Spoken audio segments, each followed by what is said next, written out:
gone to the UK to talk to Shiro, and now we want to wrap up with our last guest of the evening. He is also in Azerbaijan. Seems like we have a lot of them on the show this evening. Mr. Norman, are you there? Can you hear me? I can hear you clearly. Hi, Norman. I'm so happy to see you. Thank you so much for making time to be with us today on the program. And I'd just like for you to introduce yourself. Tell us what you're doing in Azerbaijan. Okay, my name is Norman Anyinyo from Kenya, particularly from Siaya. I came in Azerbaijan about 1.5 years ago. So I came to study my PhD in educational planning and policy. So I was among the first batch of students to come to Azerbaijan last year. So currently I'm based at Baku State University, Department of Pedagogy. I'm doing social sciences, and I'm a tutorial fellow. All right, Mr. Norman, wewe ni msomi. Katika mambo ya elimu, you are right in there. So when you look at your experience there in the sector of education, also given that you were a teacher back at home, how can you compare the education system between these two countries?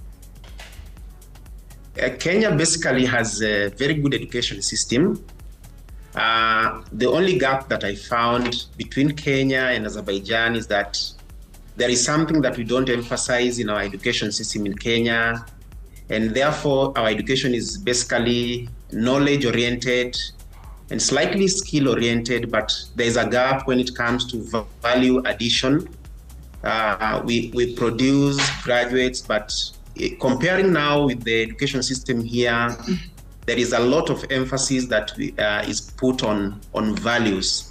And therefore, people don't find themselves doing what is prohibited, and people don't indulge in things that would lead them into bad books with the law.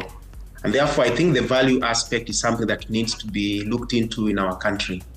Right. Thank you so much for that. But also, I'd like for you to talk to us about looking at watoto wanaenda shule, students are in school. How are you preparing these students for the job market? Because sometimes you'll find here back at home, watu wanasoma, makaratasi wako nao, madigrii wanapata, shule wanapata good grades, but it's somehow they're not well prepared for what the employment scene is like. Is that part of what is happening in Azerbaijan? Have you found a better way of doing it so that watoto wakimaliza shule, somehow they're able to find a footing in different sectors?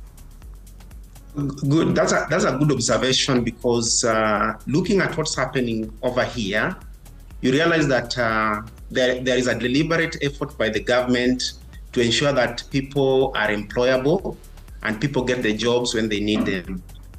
For instance, you are only allowed a 25-year period to serve in the sectors like security sector. And therefore, if you join the security organs at, let's say, 21 years or maybe 22 years, then it's only a guarantee that you can only work in the security sector for 25 years. Because they want to employ as many youths as possible. The argument is that people who are 55 or even 60 are not fit to work in the security sector. So most of the students who graduate from high school and don't attain university entry grade are subjected to compulsory military training. And some of them end up in the police, some of them end up in the security organs. That's one way of promoting people who are jobless to join government or even join the other sectors of the economy that can employ. And again, looking at wastage, by this I mean that the number of people who drop out of school, failing to finish at a particular level, it is not entertained here. If you join school, you have to complete a certain level. And therefore, that wastage is not encouraged. So all proceed to compulsory military training, which is a guarantee for job creation or maybe they divert if they have earned university integrate, the government pays for every student's school fees. All right. So I think those are approaches that we need to look into.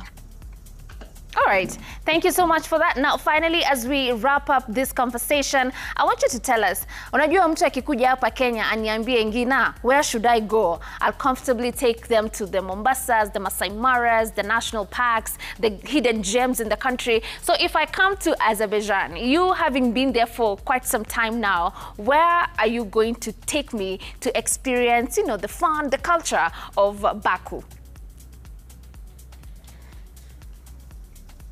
Okay, Baku is a very beautiful city. It's not an exaggeration. It's a very beautiful city. There is what we call the flame towers, where you will observe a fire from gas coming from underground. Then you also have the Caspian that has been modified in a way to attract tourists. So all the way to Sumkait and Ganja, to southern Russia and even Georgia, there are so many spectacular places that you can visit. So once you come, I will show you around.